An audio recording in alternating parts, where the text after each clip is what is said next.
할렐루야. 네, 새로운 일주일이 시작됐습니다. 이번 주에도 주님의 말씀과 함께 거룩한 묵상이 이어지고 또 하나님의 지혜를 받아서 승리하는 일주일이 되시기 바랍니다. 우리 찬양 드립니다. 찬송가 141장입니다.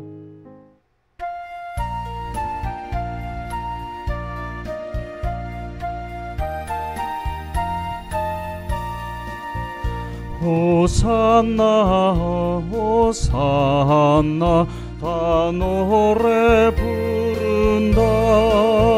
수많은 아이들이 즐거운 노래로 그 품에 안으시고 복 주신 주님께 온 몸과 마음 들여 주 찬양합니다. 저 감난산 길 따라 큰 물이 따르며 그 손엔 종려가지 흔들며 외친다. 만왕의 왕주 예수 나 길을 타시고 그 어린이들 노래 다 받아주신다. 호산나 그의 노래 우리도 부르자.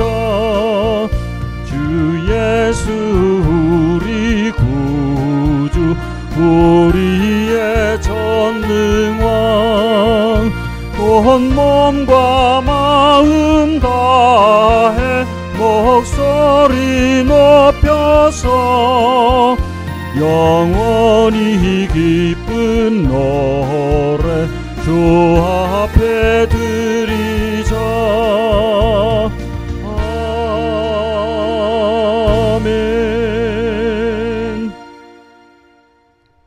오늘 하나님의 말씀입니다. 열왕기상 1장 38절부터 53절의 말씀입니다. 다 같이 한 목소리 읽습니다. 사독 제사장과 나단 예언자와 여호야다의 아들 브나야와 그렛 사람과 블렛 사람이 내려가서 솔로몬을 다윗 왕의 노새에 태워서 기온으로 데리고 갔다. 사독 제사장이 장막에서 기름을 넣은 뿔을 가지고 와서 솔로몬에게 기름을 부었다. 그리고 뿔나팔을 부니 모든 백성이 솔로몬 왕 만세 하고 외쳤다. 모든 백성이 그의 뒤를 따라 올라와 피리를 불면서 열광적으로 기뻐했는데 그 기뻐하는 소리 때문에 세상이 떠나갈 듯 하였다. 아도니아와 그의 초청을 받은 모든 사람이 먹기를 마칠 때에 이 소리를 들었다. 요압이 뿔나팔 소리를 듣고서 왜 이렇게 온 성 안이 시끄러운가 하고 물었다. 그의 말이 다 끝나기도 전에 아비아달 제사장의 아들 요나단이 들어와서 아도니아가 말하였다. 어서 들어오게. 그대는 좋은 사람이니 좋은 소식을 가져왔겠지. 요나단은 아도니아에게 대답하였다. 아닙니다. 우리의 다윗 임금님께서 솔로몬을 왕으로 삼으셨습니다. 임금님께서는 사독 제사장과 나단 예언자와 여호야다의 아들 브나야와 그렛 사람과 블렛 사람을 솔로몬으로 함께 보내셨는데 그들이 솔로몬을 왕의 노새에 태웠습니다. 그리고 사독 제사장과 나단 예언자가 기온에서 그에게 기름을 부어서 왕으로 삼았습니다. 그래서 그들이 그곳에서부터 기뻐하면서 올라오는 바람에 성 안이 온통 흥분으로 들떠 있습니다. 여러분께서 들으신 소리는 바로 그 소리입니다.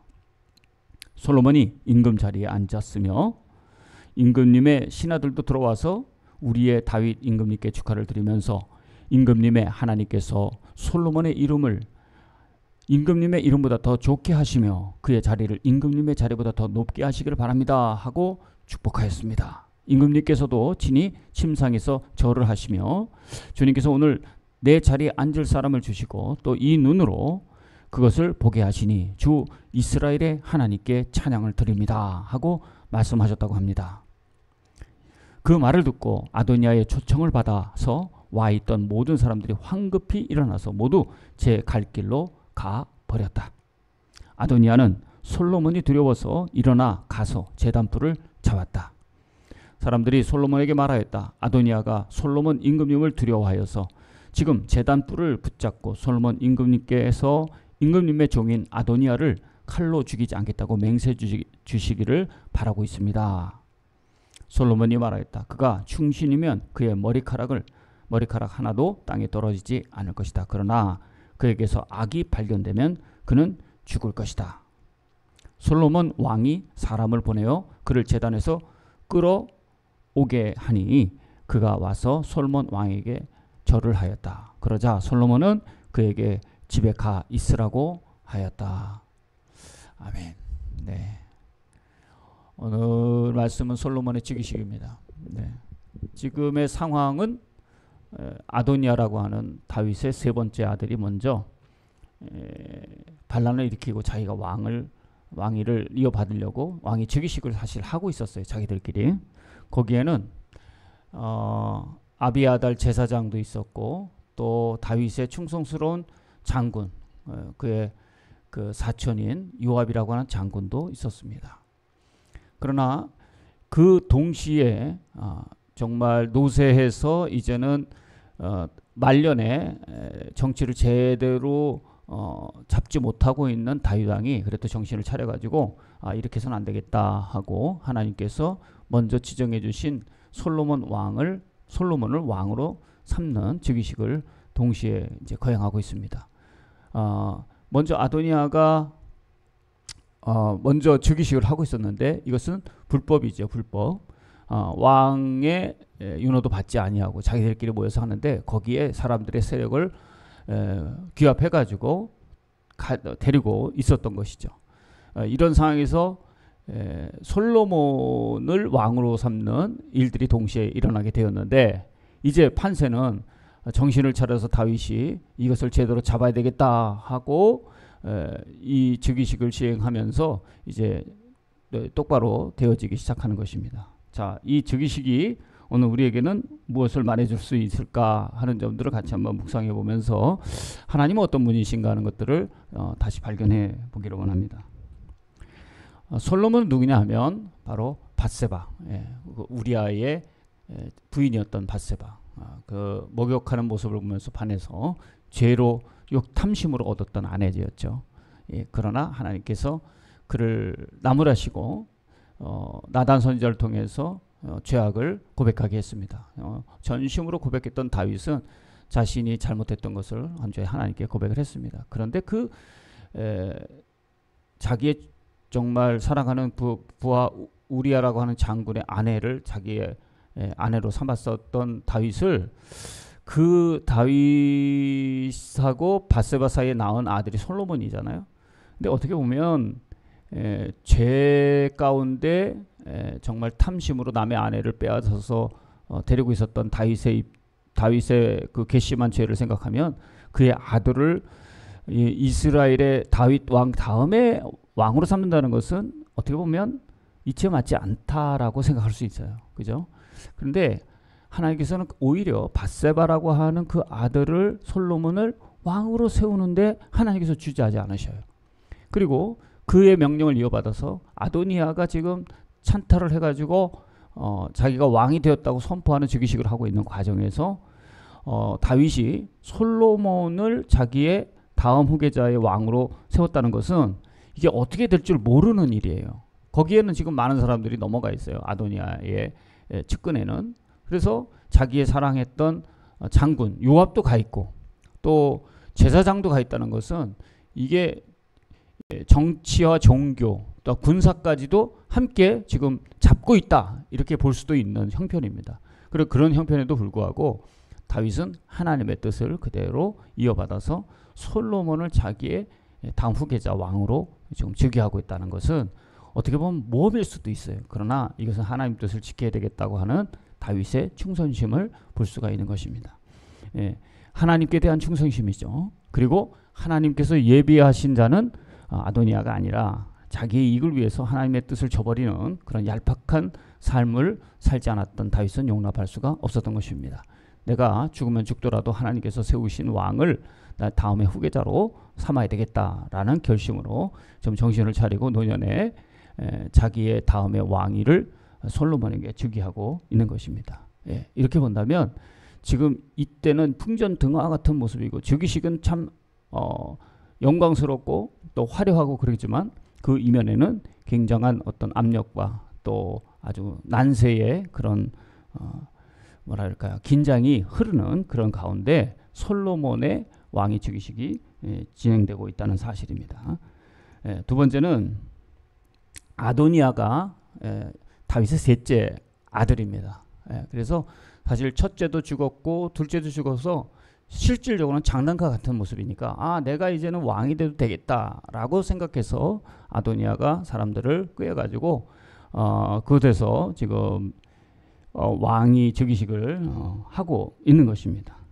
그런데 이 왕위 즉위식 할 때 동시에 잔치를 벌이고 있는 그때에 나팔 소리가 들리는데 그 나팔 소리 심상치 않은 소리예요. 그래서 알아봤더니 바로 솔로몬이 왕이 됐다라고 하는 그 왕위 즉위식의 모습들을 아비아달의 아들인 요나단에게 듣습니다. 그래서 자세하게 들어요. 무슨 얘기를 했고 어떻게 했다는 것까지 다 듣습니다. 그 다음에 왕의 나귀를 탔다라고 했는데 말이 아니라 나귀를 탔다라고 솔로몬이 그렇게 하는 이야기가 나오죠. 근데 그 나귀는 사실 그 당시에 말보다 더 비쌌다고 해요. 말은 구하기가 쉬웠는데 나귀는 수입품이었어요. 그래서 당시에 나귀가 더 아주 귀하고 귀인들이 타는 그런 것이었습니다. 그래서 나귀를 타거죠. 예수님께서 예루살렘에 입성하실 때에도 나귀를 타셨잖아요. 이게 바로 이 모습을 뜻하는 것입니다. 나귀가 더 귀한 그런 동물이었다는 것 아시고서 여러분이 성경을 보시면 더 이해가 되실 것입니다. 그런데 그 소리가 솔로몬이 왕위에 즉위한 그 소리가 너무 커서 그 함성을 지르는 소리, 나팔 소리 이런 것들이 자신들의 즉위식하는 아도니아의 측근까지 수백 미터 떨어졌는데 거기까지 들렸어요. 600m 이상은 떨어졌다고 합니다. 그러니까 이 얘기를 들은 즉시 많은 사람들이 떠나간 거예요. 야, 이제는 이게 끝났구나. 예, 대세가 이제 기울여지게 된 것이죠. 예, 그래서 많은 사람들이 거기에 같이 왔다가 이게 기회주의자들이라고 볼 수 있죠. 지금의 사실 왕은 다윗이에요, 다윗. 그런데 다윗을 몰래 배반하고 나가게 됐어요. 여기에는 그 다윗의 측근이었던 그리고 압살롬이 반역을 일으켰을 때 같이 도와줬던 아비아달과 요압이라고 하는 장군이 있었는데 그게 아도니아에게 가 있었어요. 그래서 아비아달은 나중에 좀 용서를 받고요. 그다음에 요압은 나중에 죽습니다. 네. 그렇게 해서 그들이 하나님의 뜻을 저버리고 다윗을 도와주지 않았던 그 죄로 인해서 각기 처벌을 받게 되는 것입니다. 이로 인해서 아도니아의 왕위를 이어받는 것은 실패하고 하나님의 뜻은 언제나 옳게 그리고 많은 사람들을 통해서 다시 노년의 정신을 차린 다윗을 통해서 완성이 되어지게 되었습니다. 세 번째, 그러면 잘못했던 그 아도니아는 이제 죽게 생겼잖아요. 그러니까 제단의 뿔을 잡기 시작했어요. 그리고 왕에게 가서 솔로몬에게 좀 알려다오. 내가 지금 제단 뿔을 잡고 있으니 이 어찌 하면 좋겠느냐. 살려달라는 거죠. 그러니까 솔로몬이 뭐라고 얘기하냐면 너에게 악이 있다면 그러나 죽을 것이다. 악이 없으면 살 것이다. 그렇게 이야기하고 집에 돌려보냅니다. 그 얘기는 이미 판세가 이제 끝나게 됐던 것이죠. 사랑하는 성도 여러분, 아무리 잘못했다 할지라도 제단 뿔을 잡았다는 얘기는 나를 용서해달라는 얘기예요. 그게 바로 그 제단 뿔의 효과입니다. 그래서 어떤 죄인이든 제단 뿔을 잡으면 용서해 주도록 되어 있는데 솔로몬도 그와 같이 실행을 옮기게 되었습니다. 오늘 우리에게는 예수 그리스도의 피가 흐르고 있습니다. 그 예수님의 피 때문에 우리가 죄사함을 받았잖아요. 근데 그 예수님의 피가 우리 안에 있다면 우리도 서로 용서하고 사랑하고 그리고 하나님의 뜻을 실천할 수 있는 그 피가 우리 안에 흐르고 있다는 사실을 알아야 합니다. 다윗도 그랬고 솔로몬도 그랬어요. 감정으로만 일을 처리하지 않았다는 사실입니다. 하나님께서 자신을 용서해 주었던 것도 다윗도 알고 있었고 또 솔로몬은 그런 아버지의 모습을 바라보면서 신앙을 계속해서 물려받고 하나님 뜻대로 일을 처리해야 되겠다 하는 것들을 즉위하는 날부터 경험하게 되었습니다. 그래서 첫 번째 날부터 사실은 아도니아를 죽여도 마땅하지만 제단불을 잡은 아도니아를 살려주게 되었던 것입니다. 하나님은 사랑이십니다. 오늘 우리가 하나님을 사랑한다면 그 사랑은 점점 성숙해져 가기 마련인 것입니다. 오늘 이 말씀 속에서 우리가 다시 한번 생각해 볼 것은 하나님이 예정하신 사람들이 있는데 지금 당시 다윗 시대의 두 번째 왕이었던 다윗은 세 번째 왕은 바로 하나님의 지정하신 솔로몬이 해야 된다는 사실을 아도니아의 반역이 있음에도 불구하고 실행에 옮기게 되었습니다. 또 첫 번째 왕이었던 사울 왕은 하나님의 뜻을 저버리면서 사울의 왕가가 몰락하게 돼요.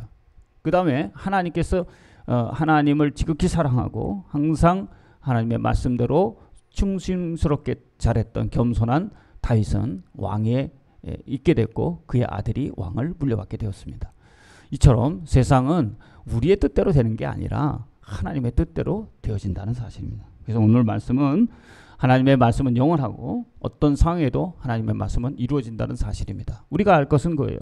하나님의 말씀이 뭘까에 관심을 갖고 그 말씀을 통해서 우리의 삶을 비춰보는 거예요. 그러면 하나님의 뜻대로 이렇게 되어지겠구나 하는 것을 감히 우리는 잘 무식해서 모르지만은 그런 하나님이 그때그때마다 성령님을 통해서 우리에게 조명해 주셔서 알게 되는 것이죠. 오늘도 그런 하나님의 말씀을 묵상하면서 하나님께서 인도하시는 그런 거룩한 삶을 오늘도 멋지게 살아내시기를 바랍니다. 기도드리겠습니다. 하나님 감사합니다. 하나님은 영원하신 분입니다. 하나님의 말씀을 통해서 세상을 통치하시는데 오늘 그 말씀을 받은 우리 그리스도인들이 그 하나님의 말씀의 겸손함으로 하나님의 뜻을 이룬 사실을 다시 한번 보게 하시고 확신하게 하시고 그 말씀대로 순종해서 주님의 뜻 가운데 살아가는 행복을 누릴 수 있도록 인도하여 주옵소서. 예수 그리스도의 이름 받들어 간절히 기도합니다. 아멘. 내일 새벽 5시에 뵙겠습니다.